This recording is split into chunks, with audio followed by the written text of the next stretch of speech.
Yes mga kabasketball, welcome back sa ating YouTube channel. Pag-usapan natin ngayon ang pag-step aside sa Gilas Pilipinas ni Coach Reyes. At pag-usapan din natin ang magandang kalagayan sa Gilas Pilipinas ngayong darating na FIBA World Olympic ngayong 2024. Eto na nga mga idol, no? Nag-step aside na nga si Coach Reyes bilang head coach ng Gilas Pilipinas. So ngayon, bumaba na siya bilang head coach ng Gilas Pilipinas. So alam ba ninyo mga idol, no, na bago bumaba si Coach Reyes bilang head coach ng Gilas Pilipinas, ay nilagay muna niya sa magandang kalagayan ang Gilas Pilipinas ngayong darating FIBA World Cup Olympic ngayong 2024. So malaking bagay talaga mga idol, no, ang panalo natin sa China, ang tinaguriang Battle of West Philippine Sea.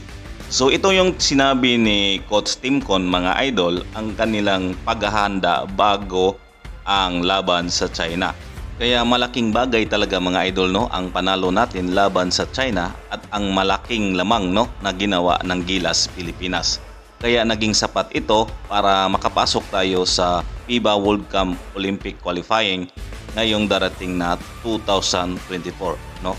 Kahit umalis na si Coach Reyes, no, bilang head coach, ay may maganda pa rin siyang iniwan, no, sa Gilas Pilipinas sa darating na Olympic Qualifying ngayong darating na 2024.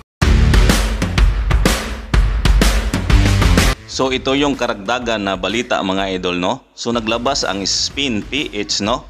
Pang rank 24 tayo mga idol. So 4-1 yung record natin. So enough na ito mga idol, ang panalo natin sa China at ang malaking lamang para makapasok sa FIBA World Cup Tournament ngayong darating na 2024. Ang tanong mga idol, sino kaya ang papalit kay Coach Reyes bilang head coach ng Gilas Pilipinas? Yan ang ating aabangan dito lang sa aking channel mga idol.